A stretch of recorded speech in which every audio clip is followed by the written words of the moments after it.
আবু সাঈদ খুদরি রাদিয়াল্লাহু তাআলা আনহু বলেন, রাসূল সাল্লাল্লাহু আলাইহি সাল্লাম বলেছেন, পৃথিবীর মানুষ শুনে রেখো, মান সামা ইয়াওমান ফি সাবিলিল্লাহ, কেউ যদি আল্লাহকে সন্তুষ্ট করার জন্য একদিন সিয়াম থাকে, বাদাল্লাহু জানিন নারে সাবিনা খরিফা, আল্লাহ তাকে জাহান্নাম থেকে 70 বছরের পর দূরে সরিয়ে দিবেন। রাসূল সাল্লাল্লাহু আলাইহি সাল্লাম বলেন, পৃথিবীর মানুষ শুনে রেখো, মান সামা ইয়াওমান বাদাল্লাহু মিনহুম নারা মিন মাসিরা, কেউ যদি একদিন আল্লাহকে সন্তুষ্ট করার জন্য সিয়াম থাকে, তাহলে আল্লাহ জাহান্নামকে তার থেকে 100 বছরের পর দূরে সরিয়ে দিবেন। রাসূল সাল্লাল্লাহু আলাইহি সাল্লাম বলেন, কেউ যদি আল্লাহকে সন্তুষ্ট করার জন্য একদিন নফল সিয়াম থাকে, জালাল্লাহু বাইনাহু বাইনান নারি খান্দাক কামা বাইনাস সামাই ওয়াল আরজ, তাহলে তার মাঝে আর জাহান্নামের মাঝে একটা গর্ত খনন করবেন, যে গর্ত বড় হচ্ছে আকাশ জমিনের সমান, ব্যবধানের সমান। অর্থাৎ কেউ যদি একদিন সিয়াম থাকে, তাহলে আল্লাহ তাকে জাহান্নাম থেকে 500 বছরের পর দূরে সরিয়ে দিবেন। 1 70 বছরের পর দূরে সরিয়ে দিবেন। 2 100 বছরের পর দূরে সরিয়ে দিবেন। 3 500 বছরের পর দূরে সরিয়ে দিবেন। মানে সব মিলে হলো সিয়ামের ফলাফল জান্নাত। সব মিলে হলো সিয়ামের ফলাফল জান্নাত। অতএব নফল সিয়াম। আবু হুরায়রা রাদিয়াল্লাহু তাআলা আনহু বলেন, রাসূল সাল্লাল্লাহু আলাইহি সাল্লাম বলেছেন, আফজালুস সিয়াম বাদা রমাজান শাহরুল্লাহিল মুহররম, রমাজানের পরে সবচেয়ে উত্তম সিয়াম হচ্ছে মুহররমের সিয়াম। আবু হুরায়রা রাদিয়াল্লাহু তাআলা আনহু বলেন, রাসূল সাল্লাল্লাহু আলাইহি সাল্লাম মদিনায় আসলেন, তখন দেখলেন মদিনার লোকেরা সিয়াম পালন করছে। আল্লাহ রাসূল বললেন, বলো তোমরা এটা কিসের সিয়াম পালন করো? তখন তারা বললেন, এই দিন মুহররমের 10 তারিখে আল্লাহ তাআলা আনজা মূসা ওয়া কওমাহু, মূসা এবং তার সম্প্রদায়কে বাঁচিয়ে দিয়েছেন। ওয়া গাররাকা ফিরআউন ওয়া কওমাহু, আল্লাহ তাআলা ফিরআউন এবং তার সম্প্রদায়কে কুলজুম সাগরে ডুবিয়ে দিয়েছেন। আল্লাহ তাআলা ফিরআউন এবং তার সম্প্রদায়কে এই দিনে কুলজুম সাগরে ডুবিয়ে দিয়েছেন।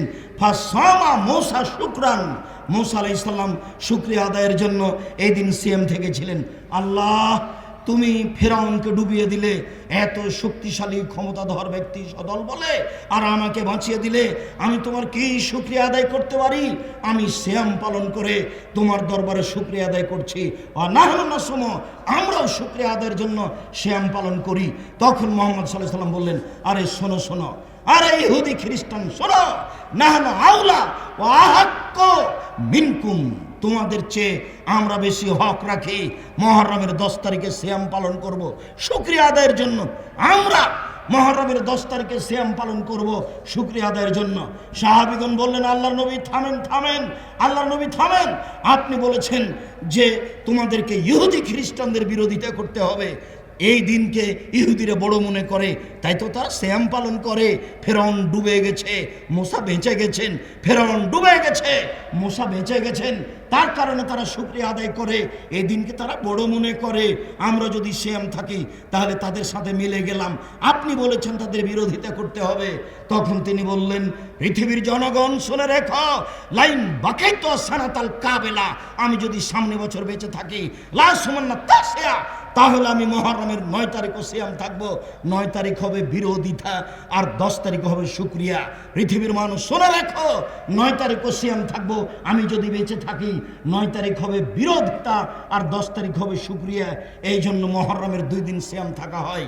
হাফসা রাদিয়াল্লাহু তাআলা আনহা বলেন, রাসূল সাল্লাল্লাহু আলাইহি সাল্লাম বলেছেন, আরবাউন লাম ইয়াদাহুন্না, রাসূল সাল্লাল্লাহু আলাইহি সাল্লাম 4টা জিনিস কখনো ছাড়তেন না। আল্লাহর নবী 4টা জিনিস কখনো ছাড়তেন না। 1 সমা আশুরা, মুহররমের 10 তারিখের সিয়াম। 2 ওয়াল আসরে, জুলহিজ্জার 1 থেকে 9 পর্যন্ত সিয়াম।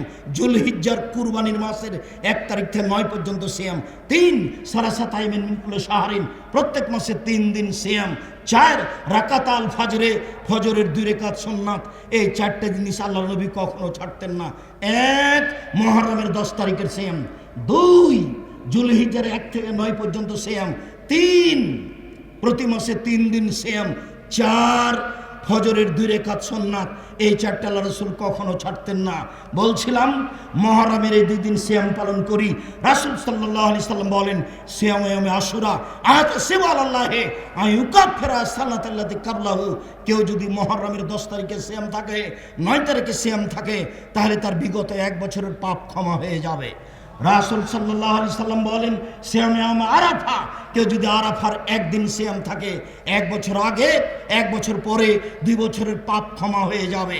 রাসূল সাল্লাল্লাহু আলাইহি সাল্লাম বলেন সালাসাতু আইয়ামিন মিন কুল্লি শাহরিন কাসিয়ামিদ দাহরি কুল্লিহি, কেউ যদি প্রত্যেক মাসে 3 দিন সিয়াম থাকে, সারা বছর সিয়াম থেকে যা নেকি হবে 3 দিন সিয়াম থাকলে তাই নেকি হবে।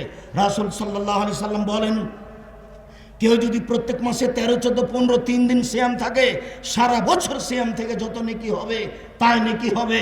রাসূল সাল্লাল্লাহু আলাইহি সাল্লাম বলেন পৃথিবীর মানুষ শুনে রেখো, মান সামা রমাজানা সুমাত বাহসিতান মিন শাওয়াল কানা কাসিয়ামিদ দাহরি কুল্লিহি, কেউ যদি রমজান মাসের সিয়াম থাকে আর শাওয়ালে 6 দিন সিয়াম থাকে, তাহলে সে সারা বছর সিয়ামের নেকি পেয়ে যাবে। পৃথিবীর মানুষ শুনে রেখো, কেউ যদি রমজান মাসে সিয়াম থাকে, তারপরে শাওয়ালের 6টা সিয়াম থাকে, তাহলে সারা বছর সিয়াম থেকে যা নেকি পায় সে নেকি পাবে।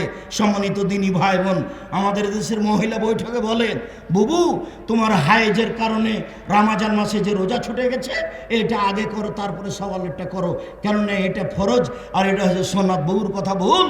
আয়েশা রাদিয়াল্লাহু তাআলা আনহা 10 মাস পরে পরবর্তী শাবানে এই হায়েজের রোজা করতেন। পৃথিবীর মহিলা পুরুষ শুনে রাখুন, হাইজের কারণে রমজান মাসে যে রোজা ছুটে গেছে এই রোজা ওই মহিলাকে করতে হবে জীবনে যে কোনো দিন পারবে। 6 মাস পরে করুক, 10 মাস পরে করুক, 10 বছর পরে করুক, তাতে আসে যায় না। কিন্তু শাওয়াল পার হয়ে গেলে এই 6টা করার সুযোগ হবে না। অতএব এই 6টা আগে, তারপরে ফরজটা পরে, কেননা ফরজটা রাসূল সাল্লাল্লাহু আলাইহি সাল্লাম নির্ধারণ করেননি। আয়েশা রাদিয়াল্লাহু তাআলা আনহা করতেন 10 মাস পরে। এবার চলে আসি শাবানের সিয়াম, যেটা আগামীকাল থেকে শুরু হবে। আমি অনুরোধ জানাচ্ছি আপনি 1 থেকে নিয়ে 15 দিন পর্যন্ত সিয়াম পালনের চেষ্টা করবেন। আয়েশা রাদিয়াল্লাহু তাআলা আনহা বলেন এসমু শাবানা কুল্লাহু, আল্লাহর নবী শাবানের পুরো মাস সিয়াম পালন করতেন।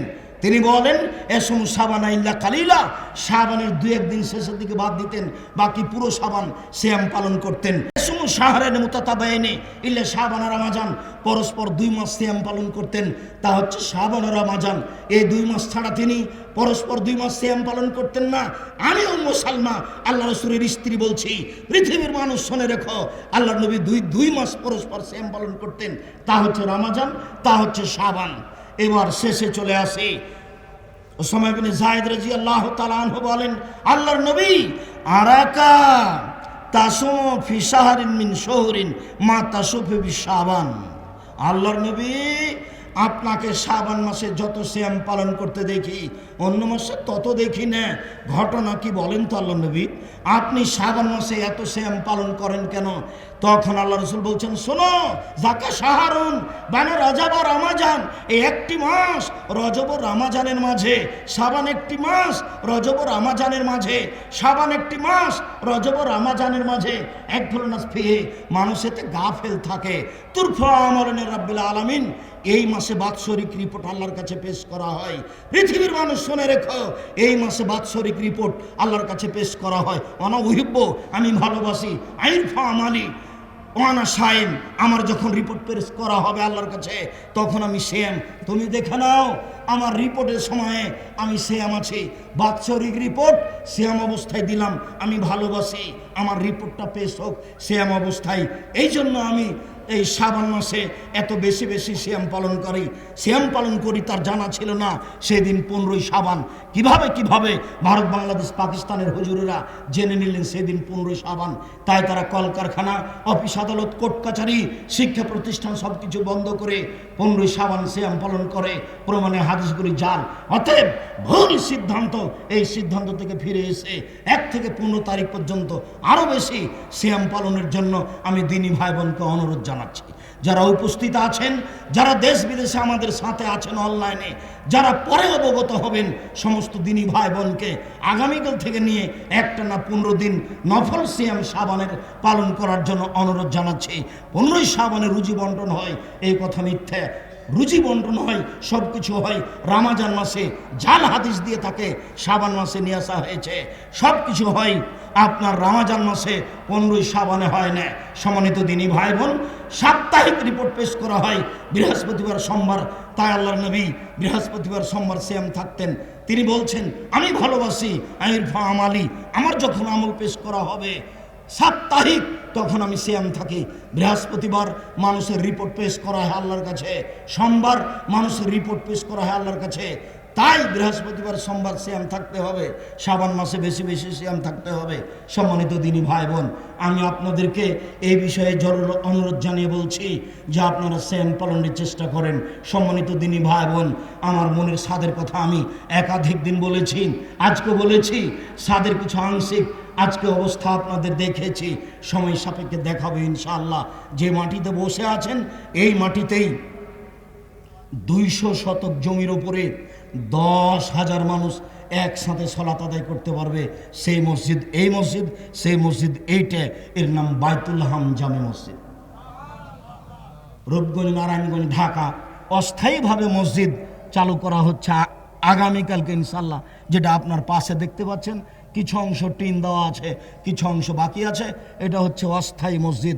আর এই জায়গার উপরে এখান থেকে রাস্তা পর্যন্ত আপনার মসজিদ নির্মাণ হবে, যার একতলায় 10,000 মুসল্লি একসাথে সালাত আদায় করতে পারবে। সম্মানিত দিনী ভাই বোন, আমরা আশা করছি জামিয়া সালাফিয়া হাঁটাবো, বীর হাঁটাবো, রূপগঞ্জ, নারায়ণগঞ্জ, ঢাকা প্রায় 50 বিঘা জমির উপরে অবস্থান করবে ইনশাআল্লাহ। জামিয়া সালাফিয়া জামিয়া সালাফিয়া ডাঙ্গিপাড়া পাওয়া রাজশাহী প্রায় 25 বিঘা জমির উপরে অবস্থান করছেন, তা আপনারা জানেন। সেখানে একটি মসজিদ নির্মাণ হয়েছে, 90% জমির উপরে 2 তলা কমপ্লিট হয়েছে। একতলায় আপনার মুসল্লি সালাত আদায় করতে পারবে 3,000। সেখানে একটা একাডেমিক ভবন তৈরি হচ্ছে, একাডেমিক ভবনে একসাথে 3,000 ছাত্র ক্লাস করতে পারবে। এছাড়াও আপনাদের এই প্রতিষ্ঠান, ওই প্রতিষ্ঠানে, 2 প্রতিষ্ঠানে ছাত্রছাত্রী রয়েছে প্রায় 4,000। তাতে 350 এতিম ও অসহায় মানুষ রয়েছে, 500 জন অসহায় ছেলে রয়েছে, আর প্রায় 250 জন শিক্ষক শিক্ষিকা রয়েছে। প্রতি মাসে বেতন লাগে প্রায় 24 লক্ষ। কিভাবে হয় আমি তা নিজেও জানি না। যার জন্য আমি বলি যে ঢাকা, নরসিংদী, নারায়ণগঞ্জ, মানিকগঞ্জ, মুন্সিগঞ্জ, গাজীপুর, বৃহত্তর ঢাকার মানুষ, আপনারা যদি মনে করেন যে জামিয়া সালাফিয়ায় আমি টাকা দিব না, তা হলো জামিয়া সালাফিয়া গড়বে ইনশাল্লাহ, গড়বেই গড়বে। আপনার টাকা ছাড়া জামিয়া সালাফিয়া তৈরি হোক, এটা আমি চাইনি। আমি চেয়েছি পতিতালয়ের মহিলা যদি কুকুরকে পানি পান করে জান্নাত পেতে পারে, আমি জামিয়া সালাফিয়া 10 টাকা দান করে জান্নাত কিনবো ইনশাআল্লাহ। এই দেশের সঠিক আকীদার প্রতিষ্ঠান, স্বার্থ ছাড়াই প্রতিষ্ঠান। আমি একজন নিঃস্ব মানুষ, কচুর পাতার পানি হয়ে দিন কাটাচ্ছি। না আমার দলীয় ক্ষমতা আছে, না আমার আর্থিক ক্ষমতা আছে, না আমার সামাজিক ক্ষমতা আছে, না আমার বংশীয় ক্ষমতা আছে। আমি একটা কচুর পাতার পানির মতো নিঃস্ব মানুষ।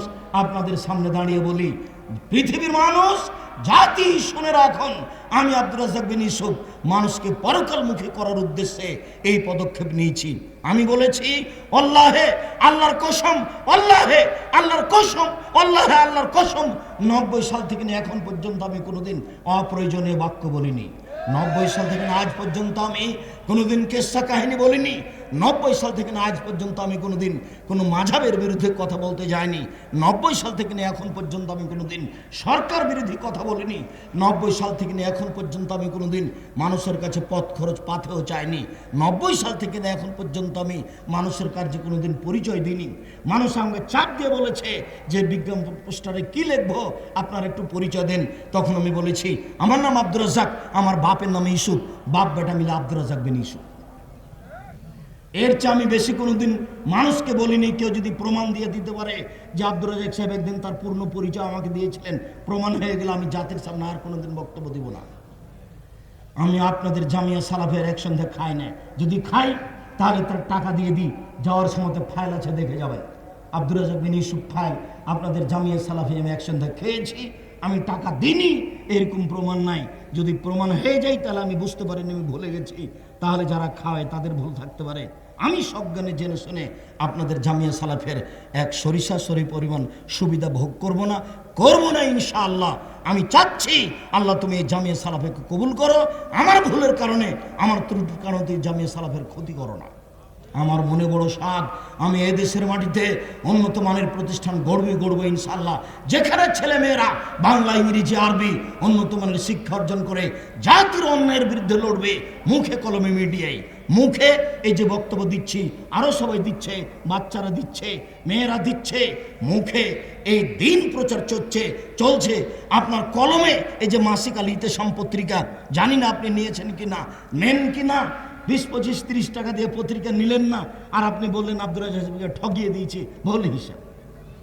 10 জন মুফতি আছে, 15-16 জন লেখক আছে, লক্ষ লক্ষ টাকা খরচ করে আপনাদের সম্পদ জামিয়া সালাফের মুখপাত্র, দেশের মুখপাত্র, সঠিক আকীদা আদর্শের এই পত্রিকা 50টা প্রশ্নের উত্তর রয়েছে। মাসিক আল ইতেসাম পত্রিকা কলমে এটা বের করছি, মিডিয়া অনলাইন আল ইতেসাম টিভি রয়েছে মিডিয়ায়, সম্ভবপর মুখে কলমে মিডিয়ায় জাতির সামনে দিন প্রচার করার চেষ্টা করছি। আল্লাহর কসম মুখে কোনোদিন অপ্রয়োজনীয় কথা, কেসা কাহিনী বলিনি, কলমে কোনোদিন অপ্রয়োজনীয় কথা, কেসা কাহিনী লিখতেও যায়নি। অতএব জাতিকে জানাচ্ছি, ভুল বুঝিয়েন না, আপনাকে জানাচ্ছি, ভুল বুঝিয়েন না, হিংসা ভিতরে আনিয়েন না। সকলে খোলা অন্তরে, খোলা মনে, খোলা মস্তিষ্কে জামিয়া সালাফের জন্য দোয়া করুন। আল্লাহ তুমি জামিয়া সালাফেকে কবুল করো। যেহেতু নবীর চলনি টাকা পয়সা ছাড়া, আমাদের চলবে টাকা পয়সা ছাড়া, এটা আমি মনে করি না। আপনি না দিলেও গড়ে যাবে, এ কথাই ঠিক। 2013 সালের 24 আগস্ট রোজ মঙ্গলবার সকাল 11টার সময় বলেছিলাম, এইখানে আমার হাতে টাকা নেই, এ কথা সত্য, এখানে প্রতিষ্ঠান গড়বে, এ কথা সত্য, ইনশাল্লাহ গড়বে। সেদিনকে আমি ভেবেছিলাম যে এই পানির উপরে বালু ফেলে ভরাট করে মসজিদ তৈরি করা হবে 200 শতক জমির উপরে। সেটা কি হিসাব? এখান থেকে শুরু হচ্ছে, যেখান থেকে এই যে খুঁটি দেখছেন, এখান থেকে শুরু হচ্ছে, এদিকে রাস্তা পর্যন্ত যাবে। মসজিদের এটা হলো উত্তর সাইড, আর রাস্তা হলো দক্ষিণ সাইড, আর এই দিক হলো কেবলা, এটা হলো পশ্চিম সাইড। এইদিকে 10,000 মুসল্লি হতে মসজিদে যত লাগবে, এরপরও অনেক জমি আছে, সব জমিগুলি আপনাদের সঠিক আকীদার মানুষ ভোগ করবে কোরআন হাদিসের শিক্ষার জন্য। ইনশাল্লাহ এটা আমার পরিকল্পনা হবে ইনশাল্লাহ। যার কারণে আমি বলি, মানুষ মাত্র কিছু ভুল ত্রুটির মধ্যে থাকতেই পারে, আল্লাহ তুমি তাদেরকে কবুল করো। যিনি নিয়ে এসেছেন ডাক্তার আব্দুল সুবহান, আল্লাহ তুমি তাকে কবুল করো। যিনি সহযোগিতা করেছিলেন আপনার গুলজার মাস্টার, তিনি চলে গেছেন, আল্লাহ তুমি তার জান্নাত, তুমি তার কবরকে প্রশস্ত করো, তুমি তার কবরকে আলোকিত করো, তুমি তার গুনাহ খাতা মাফ করে দাও। আরও যত দিনী ভাই বোন জামিয়া সালাফের পিছনে আছে, তুমি তাদের কবুল করো, তুমি তাদের অর্থ সম্পদকে কবুল করো। খালেস অন্তরে, খোলা মনে, জান্নাত পাওয়ার আশায় আপনি জামিয়া সালাফে দান করবেন। আপনি আমার দিনী ভাই, আপনি আমার দিনী বোন। যা করেছেন ভুল হয়ে গেছে। আসর থেকে নিয়ে যা খরচ করে ফেলেছেন তা ভুল হয়েছে। আল্লাহ রাসূল বললেন, যা খেলেন তা পেশাব পায়খানা, যা পড়লেন তা পুরাতন, যেটা দিলেন সেটা থেকে গেল। তো সকাল থেকে এসে কত কি খেলেন বলেন তো? এত খেতে হয়? সিয়াম থাকেননি কেন? আজ তো বৃহস্পতিবার, কেন সিয়াম থাকলেন না? আমি কত অনুরোধ করছি আপনাকে, আপনি কেন সিয়াম থাকেন না? সম্মানিত দিনী ভাই বোন, আজকে জামিয়া সালাফে খোলা অন্তরে দান করেন। যার কাছে যা আছে সম্ভবপর বাড়ি যাওয়ার টাকা রেখে আপনি দান করে দিবেন। আপনি এখানে কলা বিস্কুট খেয়ে পয়সার ক্ষতি করিয়েন না। অল্প পয়সায় জামিয়া সালাফের ছেলেরা লোকজন নিয়ে রান্না বান্না করছে, সেখানে খাবেন। ইসলামকে মূল্যায়ন করুন, জামিয়া সালাফিকে মূল্যায়ন করুন। আমিও আপনাদের দানে অংশগ্রহণ করছি। আমার ছেলেরা যারা আছো সবাই তোমরা মাঠে নামো, কেউ ছেলে হোক মেয়ে হোক, আপনারা কেউ ওদেরকে খালি হাতে ফিরিয়ে দিবেন না। আমি আপনাদের এই বৈঠকি দানে অংশগ্রহণ করলাম। এই ছেলেরা কে আছো যারা স্টেজে আছেন, সবাই আপনারা অংশগ্রহণ করবেন। ছেলেরা কোথায়? ওই যে আমাদের ছেলেরা আপনাদের পিছনে আসছে। আপনি খালি থাকবেন না, খালি থাকলে ওই পরিমাণ পয়সা আপনার ধ্বংস হয়ে যাবে। এইটা আপনার জন্য কামনা করা ঠিক নয়। যারা তোমরা সামনে আছো, যারা মিডিয়াতে আছো, তারা আবার ফাঁকি দেওয়ার ইচ্ছা করো না। সম্মানিত দিনী ভাই বোন, তোমরাও দানে অংশগ্রহণ করো। আমার যারা বোনেরা আছেন মহিলা প্যান্ডেলে আপনারা তারাও দানের হাতে দানে অংশগ্রহণ করুন। কেউ খালি থাকবেন না। 200 টাকা হোক, 500 টাকা হোক, 2000 টাকা হোক, 5000 টাকা হোক, 50 টাকা হোক, 10 টাকা হোক, আপনি দানে অংশগ্রহণ করুন। আমি আপনাদের সাধারণ দিনী ভাই, আমি দোয়া করছি আল্লাহ আপনাদের দানকে কবুল করুক। আল্লাহুম্মা আমিন। আল্লাহ, তুমি বলেছ, তোমার নবী বলেছেন যে মানুষ দান করলে তার অর্থ সম্পদে বরকত হয়। তোমার নবী মুহাম্মদ সাল্লাল্লাহু আলাইহি ওয়াসাল্লাম বলেছেন মানুষ দান করলে তাদের অর্থ সম্পদে বরকত হয়। অতএব তুমি তোমার কথা, তোমার নবী মুহাম্মদ সাল্লাল্লাহু আলাইহি ওয়াসাল্লামের কথা পূর্ণ করো। আমার দিনী ভাই বোনদের অর্থ সম্পদে বরকত দান করো। সম্মানিত দিনী ভাই বোন, আমি আপনাদের সবাইকে 200, 500, 2000, 1000, 5000 দানে অংশগ্রহণ করার জন্য অনুরোধ জানিয়ে আমি আপনাদের আন্তরিকভাবে দোয়া করছি।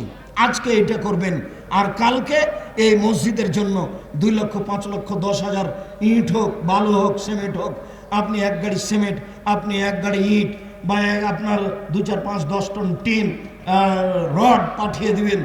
এই কত যেন বলল, 1000 কপি না 1100 কপি টিন লাগছে। 1100 পিস কি 1000 পিস টিন লাগছে এই অস্থায়ী মসজিদে। সম্ভবত 5.5 না 6 লক্ষ টাকা টিনের দাম। টিনে অংশগ্রহণ করেন, যে দামটা আমি দিয়ে দিলাম, আপনি কালকে দিয়ে যাবেন, পরশু দিয়ে যাবেন। যারা দিনী ভাই বোন আছেন, আপনারা জামিয়া সালাফিয়ার দানে এইভাবে অংশগ্রহণ করুন। আপনাকে মনে করতে হবে যে এইভাবে না হলে এটা চলে কি করে। যদিও আমি নিজেও জানি না, নিজেও বুঝি না কীভাবে চলে। আপনি যেমন মনে করছেন আব্দুল রাজ্জাক সাহেব এত বড় প্রতিষ্ঠান কিভাবে চলে, আমিও বুঝতে পারি না এটা কিভাবে চলে, তবে আমি দেখছি চলছে। অতএব আমার পক্ষ থেকে আন্তরিকভাবে আপনাদের কাছে অনুরোধ থাকছে, আগামী জুমা, শুক্রবার দিন রাত বক্তব্য পর্যন্ত অবস্থান করবেন, কোথাও যাবেন না, আর দানের হাত প্রশস্ত করে রাখবেন, যাতে করে এ দানের বিনিময়ে আমি জান্নাত কিনতে পারি। রাসূল সাল্লাল্লাহু আলাইহি সাল্লাম দানের ব্যাপারে যা বলেছেন সেটা যেন আমি ভোগ করতে পারি। আল্লাহ, তুমি আমাদের দানকে কবুল করো। আল্লাহ, তুমি আমাদের রুজিতে বরকত দাও। আল্লাহ, তুমি আমাদের রুজিতে নিরাপত্তা দাও। আমাদের দেশের বিদেশের দিনী ভাই বোন যারা জামিয়া সালাফিকে ভালোবাসে, যারা জামিয়া সালাফিয়ার জন্য দোয়া করে, যারা জামিয়া সালাফিয়ার সার্বিক কাজে